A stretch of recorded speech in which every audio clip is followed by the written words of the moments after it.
말씀은 출애굽기 9장 13절에서 35절까지의 말씀입니다. 출애굽기 9장 13절에서 35절까지의 말씀, 긴 말씀입니다. 천천히 교독하겠습니다. 여호와께서 모세에게 이르시되 아침에 일찍이 일어나 바로 앞에 서서 그에게 이르기를 히브리 사람의 하나님 여호와의 말씀에 내 백성을 보내라. 그들이 나를 섬길 것이니라.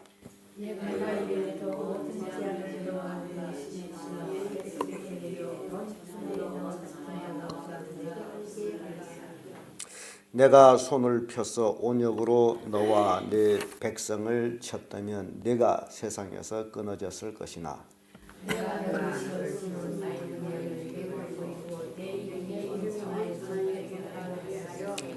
내가 여전히 내 백성 앞에서 사과하고 그들을 보내지 아니하느냐.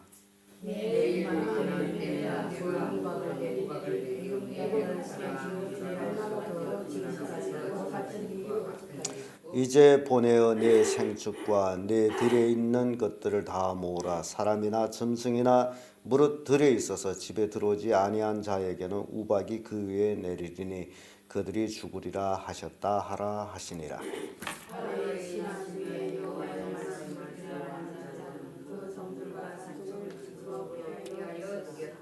여호와의 말씀을 마음에 두지 아니하는 자는 그 종들과 생축을 들에 그대로 두었더라.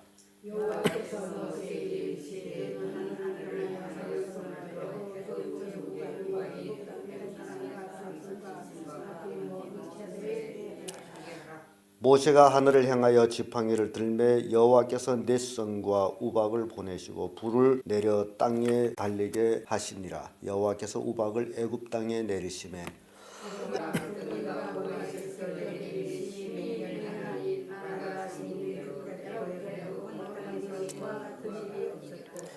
우박이 애굽 온 땅에서 사람과 짐승을 물어나고 무릇 밭에 있는 것을 쳤으며 우박이 또 밭의 모든 채소를 치고 들의 모든 나무를 꺾었으되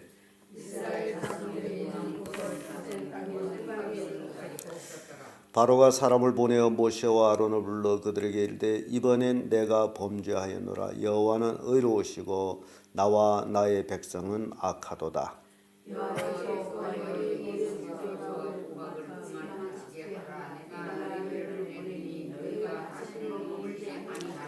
모세가 그에게 이르되 내가 성에서 나가자 곧 내 손을 여호와를 향하여 펴리니 그리하면 내 성이 그치고 우박이 다시 있지 아니할 것이라. 세상이 여호와께 속한 줄을 왕이 알리이다. 그러나 왕과 왕의 신하들이 여호와의 하나님을 아직도 두려워하지 아니할 줄을 내가 아나이다.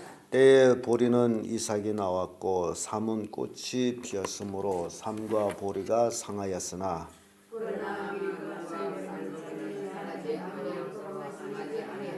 모세가 바로를 떠나 성에서 나가서 여호와를 향하여 손을 펴매 넷성과 우박이 그치고 비가 땅에 내리지 아니하니라. 바로가 비와 우박과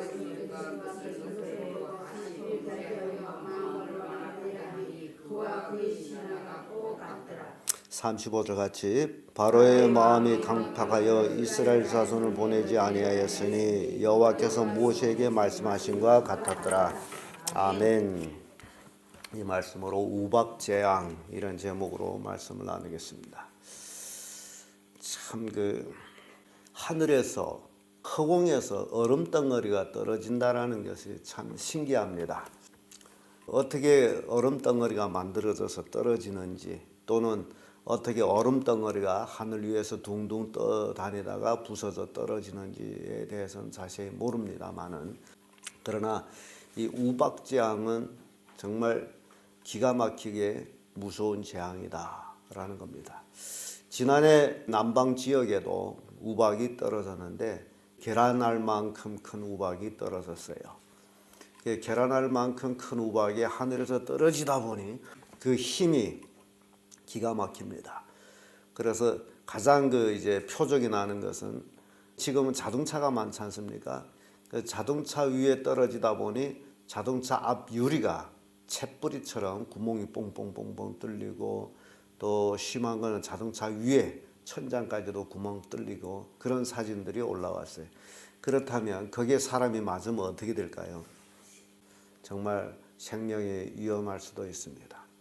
그런데 이 성경에 기록된 이 우박은 애굽이라는 나라가 서서부터 이르기까지 한 번도 그런 우박을 보지 못한 우박. 그러니까 우박이 엄청 큰 우박이 떨어졌다는 얘기죠. 무섭습니다.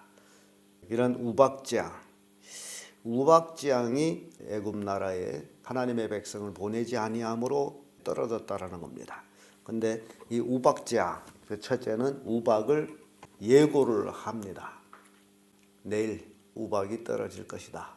그래서 살기를 원하면 들에 있는 우양을 또는 사람을 밖에 내보내지 마거라. 그런데 지금까지 애굽에 6가지 재앙이 떨어졌음에도 불구하고 애굽 사람들하고 또 바로 왕은 하나님을 믿지를 않습니다. 그래서 우박 재앙이 예고됐음에도 불구하고 믿지 않는 자들은 밭에 짐승들 또는 종들을 그대로 두어가지고 우박에 맞아 죽게 하는 모습을 보고, 또 애굽의 관리 중에서도 하나님을 두려워하는 자들은 그 예고를 듣고 아예 미리 다 이제 우리에다 가두어서 생명을 보존하는 그런 모습을 보게 됩니다. 하나님께서 우박재앙 이런 그 자연적인 그 재앙 같은 것으로 애굽을 치시는 것은요, 이게 15절 16절에 그 원인을 얘기합니다. 15절을 보면 내가 손을 펴서 온역으로 너와 내 백성을 쳤다면 내가 세상에서 끊어졌을 것이나, 하나님께서 애굽 사람들한테 또 바로 왕한테 질병으로 온역으로 쳤더라면 너 언영 죽었어 라는 얘기입니다. 내가 너를 씌웠으면 내 능력을 내게 보이고 내 이름을 온 천하에 전파되게 하려 하십니다. 그러니까 여러 가지 이러저러한 재앙을 애굽을 때리는 것은 바로 왕으로 하여금 하나님을 알게 하고 하나님의 이름이 온 세상에 전파되게 하기 위해서 이런 자연적인 재해를 일으키고 있는 그 원인을 얘기합니다. 욥기서에 가보면요, 이 욥기에는 천문적인 얘기가 참 많이 나옵니다. 그래서 천문학자들이 욥기서를 많이 이용하는데, 근데 욥은 천문을 연구한 사람이 아니에요. 그는 동방우스 땅의 부자일 뿐. 그러나 욥기서에 보게 되면 기막힌 천문에 관한 기록들이 나오는데 제가 한마디 소개해 드립니다. 욥기서 38장 22절에 보게 되면요, 내가 눈 곳간에 들어갔었느냐 우박 창고를 보았느냐, 이런 말씀이 나와요. 하늘에서 눈이 내리고 하늘에서 우박이 쏟아지고, 근데 욥은 그걸 놓고서 내가 눈 창고를 보았느냐, 눈 곳간 또는 우박 창고를 보았느냐라는 그런 이제 표현을 합니다. 그래서 하늘에 뭐가 있다는 거예요? 눈 곳간도 있고 우박 창고도 있다라는 거고, 또 나가서는 바람 창고도 있어요. 참 우리 눈에는 그것이 안 보입니다만은 신기하기만 합니다. 그래서 하나님의 그 창조에 관해서는 우리가 이해할 수 없는 것이 너무 많은데, 그런 것들이 하나님께서 자연을 통해 가지고 사람들에게 교훈을 주고 있는 모습 봅니다. 하늘의 우박 창고 참 보고 싶습니다. 어떻게 우박을 장재해 두었는지, 그리고 그것을 그 큰 심판을 내릴 때마다 우박이 이제 있었어요. 계시록에도 우박이 기록이 되어 있습니다만, 에스겔 38장 22절을 보면 내가 또 온역과 피로 그들을 국문하며 쏟아지는 폭풍과 큰 우박 덩어리와 불과 유황으로 그와 그 모든 때와 그와 함께한 많은 백성에게 비를 내리듯 하리라. 하나님의 심판을 예고할 때 이렇게 말씀해요. 우박을 비를 내리실 때 무섭습니다. 하나님의 심판이. 그래서 이러한 우박 재앙을 하나님은 애굽에게 예고하셨다는 겁니다. 그런데 중요한 것은요, 우리 하나님 믿는 사람들이 참 행운스러운 것은 이게 믿지 않는 사람과 믿는 사람 차이가 구별되어 있다는 겁니다. 그러면서 이 우박 재앙이 고센 땅에는 없다라는 거예요. 고센 땅에 누가 살아요? 이스라엘 백성이 살아요. 이스라엘 백성이 사는, 하나님의 백성이 사는 고센 땅에는 이 우박 재앙이 없습니다. 구별이라는 거예요. 20에서 26절까지의 말씀 쭉 보면 26절 이런 말씀 있죠. 이스라엘 자손이 거한 고센 땅에는 우박이 없었더라. 이스라엘 자손이 사는 그 고센 땅에만 우박이 없다라는 거예요. 출애굽기 8장 22절 그날에 내가 내 백성이 거하는 고센 땅을 구별하여 그곳에는 파리떼가 없게 하리니 이로 말미암아 나는 세상 중에 여호와인 줄을 내가 알게 될 것이라. 하나님께서 고센 땅에는 없을 것이다. 그런데 왜 이게 애굽에 이런 재앙이 떨어지면서도 바로 왕이 믿지 않느냐 하게 되면 여러분 이 자연 현상을 보게 되면요. 어떤 데는 우박이 쏟아지고 어떤 데는 우박이 안 쏟아져요. 줄기줄기 오죠. 그러니까 그런 것들로 인해서 인간적인 경험적으로 뭐 이렇게 줄기적으로 우박이 왔다라고 바로 왕이 생각할 수 있는 그런 끈이 있어요. 그러나 예고했다는 게 중요한 거죠. 애굽 사람이 사는 데만 떨어지고 고센 땅에는 없을 것이다. 이거는 하나님만이 우주를 좌우지할 수 있는 분이시다라는 것을 보여주고 있습니다. 또 출애굽기 9장 6절에도 이튿날에 여호와께서 이 일을 행하리니 애굽의 모든 생축은 죽으나 이스라엘 자손의 생축은 하나도 죽지 아니하리라. 역시 애굽 사람과 이스라엘 백성들이 구별된 재앙이 떨어지되 구별된 그런 것들을 말씀하고 있습니다. 그래서 마지막 때 우리 하나님 믿는 사람들, 예수 그리스도를 믿고 하나님의 자녀들이 된 사람들, 하나님의 심판 때 구별된다라는 사실. 우리는 하나님의 지옥 심판을 받지 않습니다. 그 흉악한 자들만 가는 그 무서운 지옥 심판은 우리에게 없지만은 그러나 우리에게도 심판이 있습니다. 그러나 그 심판은 형벌 심판이 아니고 상을 주는 것. 등수에 따라서 1등한테는 올림픽 경기를 할 때 보면 그렇지 않습니까? 1등에게는 뭘? 금메달, 2등에게는 은메달, 3등에게는 동메달. 불행한 것은 4등에게는 없음. 그래서 여러분들이 상을 얻기 위해서 바울도 그래요. 너희도 상을 얻기 위해서 다름질하라. 상을 얻기 위해서. 그러니까 세상도 1, 2, 3등에게 메달이 주어지는데 우리도 하나님 나라에서 메달을 얻기 위해서는 줄다름 쳐야 됩니다. 그 메달은 내 노력으로 얻어지는 것이에요. 그러니까 남들이 하는 대로 가만히 있어가지고 되는 게 아니고 주를 향하여 최선을 다해서 충성을 하는 자에게 그런 메달이 상급이 주어진다라는 겁니다. 그래서 상을 받기 위해서 열심히 주를 위해서 섬기는 자들이 되는 것이 복된 자들입니다. 끝으로 우박재앙 속에서도 완강한 바로왕을 봅니다. 27절에서 35절까지의 말씀인데 34절의 말씀 와보면 바로가 비와 우박과 내성이 그친 것을 볼 때에 다시 범죄하여 마음을 완강하게 하니 그와 그 신하가 일반이라. 자, 여기서 굉장히 중요한 얘기를 우리에게 보여줍니다. 그와 그 신하가 어떻다는 거예요? 일반이다. 똑같다라는 얘기예요. 그러니까 바로 왕만 강팍한 것이 아니라 그의 신하들까지도 강팍하다는 겁니다. 그래서 이제 늘 그런 얘기하죠. 그 아비의 그 아들이다라는 얘기가 헛된 얘기가 아닙니다. 그런데 27절에 바로가 사람을 보내서 이런 얘기를 하죠. 바로가 사람을 보내 모시와 아론을 불러 그들에게 이르되 이번은 내가 범죄하였노라. 여호와는 의로우시나 나와 나의 백성은 어떻다는 거예요?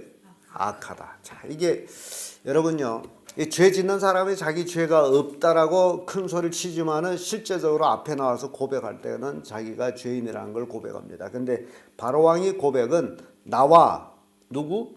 내 백성. 그러니까 애굽 백성들이 심판받아서 당연한 것은 바로 바로왕같이 악한 자들이 누구였다? 애굽 백성이었다. 바로왕같이 불의한 자, 강팍한 자, 완강한 자들이 누구였느냐? 바로와 그의 신하들이었다. 그러므로 지금까지 이렇게 7가지 재앙을 만남에서도 불구하고 그들이 마음이 돌아서지 않는 것은 제가 이제 말씀드린 것처럼 우박이 왔다 할지라도 그게 뭐 국부적으로 오는 건데 우연히 고센 땅에 안 떨어졌을 뿐이야. 그놈들이 운이 좋았을 뿐이야.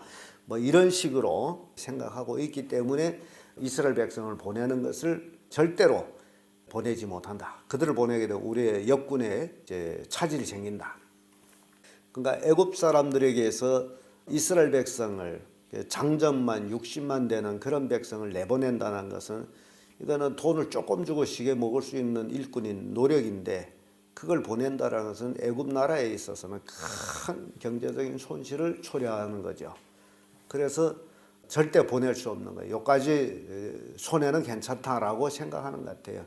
그들을 부려먹는 거하고 우리가 지금 자연재해로 손해보는 거하고 계산하겠죠. 거기도 이제 경제학자들이 있기 때문에 아직까지는 괜찮아요. 잡아둡시다라고 했을지도 몰라요. 신하들이.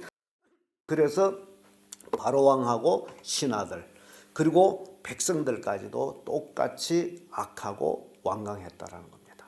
이런 7가지 재앙을 가지고도 출애굽기 7장 14절 보면 여호와께서 모세에게 이르실 때 바로의 마음이 완강하여 백성 보내기를 거절하는도다. 예, 완강하여 죽어도 완강하다는 얘기죠. 사무엘상 6장 6절의 말씀 보면 애굽인과 바로가 그 마음을 강팍해 한 것 같이. 자, 이게 분명히 애굽인 할 적에는 그 애굽 백성을 얘기합니다. 애굽인과 바로가 그 마음을 강팍해 한 것 같이. 그 마음을 강팍해 해서 완강히 해서 이스라엘 백성을 보내기를 거절했죠. 그와 같이 이스라엘 백성들한테 경고합니다. 어찌하여 너희가 너희 마음을 강팍하겠느냐. 그가 그들 중에 기이하게 행한 후에 그들이 백성을 가게 함으로 백성이 떠나지 아니하였느냐. 자, 하나님의 경고가 이렇게 애굽한테 10가지로 떨어지면서 경고낸 것은 이스라엘 백성들한테도 경고를 하시는 거라는 겁니다. 하나님께서 애굽 사람들과 바로왕이 완강해서 그에게 기이한 일들 10가지 재앙을 내리고 결국 그들이 백성을 놓아서 나가게 하지 않았느냐.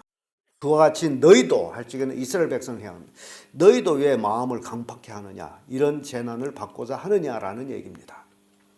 그러니까 우리 성도님들이 명심해야 될 것은 우리의 마음을 하나님을 향해서 강팍해 하게 되면 세상에 내려졌던 애굽에 내려졌던 그 재앙이 나한테도 올 수 있다라는 거예요. 그래서 죄를 짓고서 그 죄를 완강히 보수하는 게 아니고 회개하라는 거죠. 이게 사는 길이죠. 왜냐하면 우리가 하나님보다 내가 강하다면 하나님 앞에 뻑색을 수 있지만은 그러나 내가 하나님 앞에 뭐와 같은 존재예요? 문지 같은 존재가 아닙니까? 그런데 문지 같은 존재가 하나님 앞에 뭘 세울 게 있어요? 잘못했으면 주여 죽여주시옵소서 잘못했나이다 라고 회개하는 것밖에 없죠. 옛날 사극에 보게 되면 신하들이 뭔 일이 잘못했을 적에는 죽여주십시오 하고 그 사죄를 하잖아요. 죽여달랄 때 왕이 죽여줍니까? 죽겠다는 자는 살려주잖아요. 그러니까 우리도 하나님 앞에 죄를 지었으면 죽여주세요. 내가 죄를 지었나이다 하는 것이 이렇게 완강한 자보다 낫다라는 겁니다. 바로왕이 완강함으로 인해서 점점 물이 피가 되는 재앙으로부터 이 독종, 악질 이렇게 점점 이 강도가 어떻게 되죠? 재앙의 강도가 커지고 있다는 사실. 나중에 마지막 재앙이 뭡니까? 장자가 죽는 재앙이죠. 그러니까 나중에 뭐라는 얘기예요? 죽는 거라는 거예요. 죽는 거. 그래서 이 강도가 점점 커지는데 죽기 전에 뭘 하라는 거예요? 회개하라는 거예요. 그래서 오늘 우박재앙을 통해 가지고 우리는 하나님이 우박에 대한 예고 그리고 고센 땅에는 구별 그리고 더 강팍해진 바로 이런 것들을 우리가 살펴보면서 우리는 이 땅에 살아가는 동안에 하나님 말씀의 절대적인 순종과 잘못했을 때 빨리 회개하는 것 그것이 명지한 삶이라는 것을 교훈하고 있습니다. 기도하겠습니다.